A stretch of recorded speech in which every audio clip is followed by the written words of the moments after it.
قل إن كانت لكم الدار الآخرة عند الله خالصة من دون الناس فتمنوا الموت إن كنتم صادقين.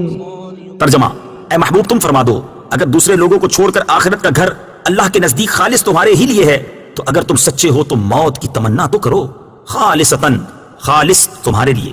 تفسیر صراط الجنان میں ہے یہودیوں کا ایک باطل دعویٰ یہ تھا کہ جنت میں صرف وہی جائیں گے، جیسا کہ سورہ بقرہ کی آیت نمبر 111 میں یہ دعویٰ مذکور ہے. اس کا رد فرمایا جاتا ہے کہ اگر تمہارے گمان میں جنت تمہارے لیے خاص ہے اور آخرت کی طرف سے تمہیں اطمینان ہے، اعمال کی حاجت نہیں، تو جنتی نعمتوں کے مقابلے میں دنیاوی مصائب کیوں برداشت کرتے ہو؟ موت کی تمنا کرو تاکہ عیش و آرام والی جنت میں پہنچ جاؤ، اور اگر تم نے موت کی تمنا نہ کی تو یہ تمہارے جھوٹا ہونے کی دلیل ہے. حضرت عبداللہ ابن عباس رضی اللہ تعالی عنہما سے روایت ہے حضور اقدس صلی اللہ تعالی علیہ وسلم نے ارشاد فرمایا اگر یہودی موت کی تمنا کرتے تو سب ہلاک ہو جاتے اور روئے زمین پر کوئی یہودی باقی نہ رہتا. فتمنوا الموت، تو موت کی تمنا کرو. تفسیر صراط الجنان میں ہے موت کی محبت اور اللہ تعالیٰ کی ملاقات کا شوق مقبول بندوں کا طریقہ ہے.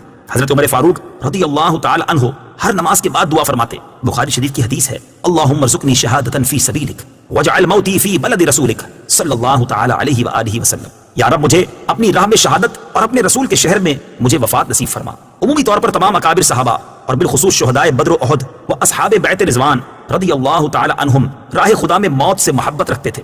حضرت خالد بن ولید رضی اللہ تعالیٰ عنہ نے ایران والوں کو جو خط بھیجا اس میں تحریر فرمایا تھا میرے ساتھ ایسی قوم ہے جو اللہ تعالیٰ کی راہ میں شہید ہو جانے کو اتنا محبوب رکھتی ہے جتنا ایرانی لوگ شراب سے محبت رکھتے ہیں. ایک دوسری روایت میں ہے کہ اس طرح کا خط حضرت سعد بن ابی وقاص نے ایرانی لشکر کے سپہ سالار رستم بن فرخ زاد کے پاس بھیجا تھا اور اس میں تحریر فرمایا تھا میرے ساتھ ایسی قوم ہے جو موت کو اتنا محبوب رکھتی ہے جتنا عجمی شراب کو مرغوب رکھتے ہیں. اس میں لطیف اشارہ تھا کہ شراب کی ناقص مستی کو محبت دنیا کے دیوانے پسند کرتے ہیں اور اللہ والے موت کو محبوب حقیقی کے وصال کا ذریعہ سمجھ کر محبوب جانتے ہیں. خلاصہ کلام یہ کہ اہل ایمان آخرت کی رغبت رکھتے ہیں اور اگر لمبی عمر کی تمنا بھی کریں تو وہ اس لیے ہوتی ہے کہ نیکیاں کرنے کے لیے کچھ اور عرصہ مل جائے جس سے آخرت کے لیے ذخیرہ سعادت زیادہ کر سکیں. اور اگر گزشتہ زندگی میں گناہ ہوئے ہیں تو ان سے توبہ و استغفار کر لیں. البتہ دنیاوی مصائب سے تنگ آ کر وہ کبھی موت کی تمنا نہیں کرتے.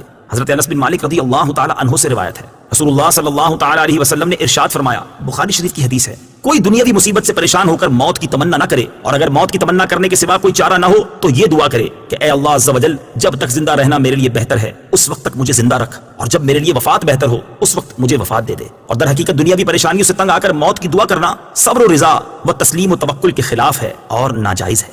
ولن يتمنوه أبدا بما قدمت أيديهم والله عليم بالظالمين.